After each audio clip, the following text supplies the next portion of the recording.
జై శ్రీరామ్.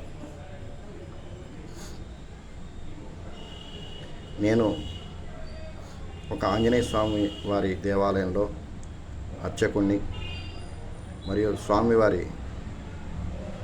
ఉపాసకుణ్ణి.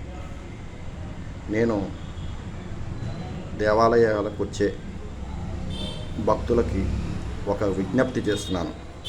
అది ముఖ్యంగా అతి ముఖ్యంగా బాగా డబ్బు సంపాదించుకుని, ఆస్తులు సంపాదించుకుని కార్లలో దేవాలయాలకు వచ్చే వాళ్ళకి బాగా విజ్ఞప్తి చేస్తున్నా. ఏంటంటే, మీరు వ్యాపారాల్లోనూ ఉద్యోగాల్లోనూ మీరు బాగా బిజీగా ఉంటారు. మీరు దేవాలయాల సందర్శన చేసేటప్పుడు చాలా ప్రశాంతంగా సమయాభావం పెట్టుకుని దేవాలయాలు దర్శనం చేయండి. అంతేకాని మీరు సమయాభావం లేకుండా దేవాలయాల దర్శనం చేసుకుని మీ సొంత విధానాలతో ప్రవర్తించే విధంగా దేవాలయాల దర్శనం చేసుకోవద్దు. మీరు చేసుకునే విధానాలు, ఏ దేవాలయాలు దర్శనం చేసుకుంటారో ఆ దేవాలయాల్లో ఉండే దేవీ దేవతల యొక్క దేవాలయ దర్శన విధానాలు ఉంటాయి. వాటిని తెలుసుకుని మీరు దర్శనం చేసుకోండి, లేదా అర్చన కార్యక్రమాలు చేయించుకోండి, తప్పు లేదు. కానీ మీరు దేవాలయాలు దర్శనం చేసుకున్నప్పుడు మీకు సమయభావం లేదంటే దర్శనం చేసుకొని మీరు వెళ్ళొచ్చు, తీర్థప్రసాదాలు తీసుకొని. దానికి కూడా కొంచెం సమయం పడుతుంది. మీరు వచ్చే సమయానికి ఎవరైనా ఇతరులు వారి పేరు మీద అష్టోత్తరమో లాంటి చిన్న లఘువు పూజ, అంగ పూజ అటువంటిది అర్చన కార్యక్రమం చేయించుకుంటూ ఉంటారు. ఆ సమయం 10 నిమిషాలు 15 నిమిషాలు పడుతుంది.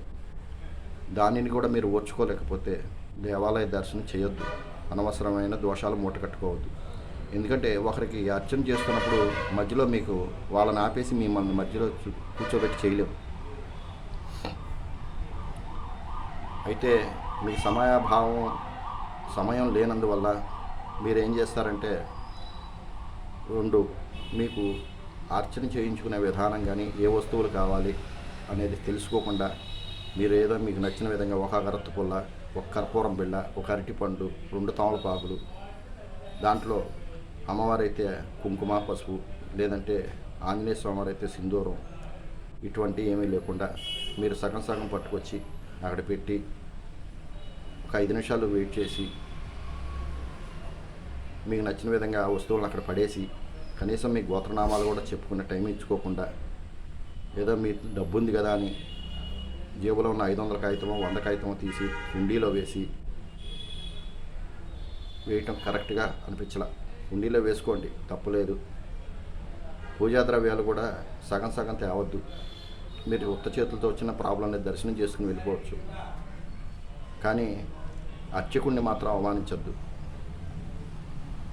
అర్చకుడు స్వామివారి అర్చనలో ఉన్నప్పుడు మీరు ఇవ్వాల్సిన దక్షిణ, లేకపోతే వెయ్యాలనుకున్న దక్షిణని గిరాటేసి అడుక్కునేవాడికి వాళ్ళు వేసినట్టుగా మీరు వేసి దేవాలయ దర్శనం చేసుకొని అనవసరంగా దేవీ దేవతల యొక్క దోషాలని, అవమానించిన దోషాలని మూట కట్టుకోమాకండి. మీకు డబ్బున్నప్పుడు మీ ఇంట్లో అంగరంగ వైభవంగా నంబర్ 1గా బంగారంతోనో వెండితోనో దేవాలయ మందిరం నిర్మాణం చేసుకొని అందులో మీకు నచ్చిన దేవతలు పెట్టిని మీరు నిత్యం పూజ చేసుకోండి. మీరు ఎవరికి డబ్బులు ఇవ్వక్కర్లేదు.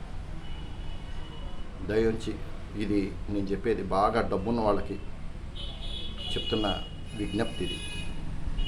జై శ్రీరామ్.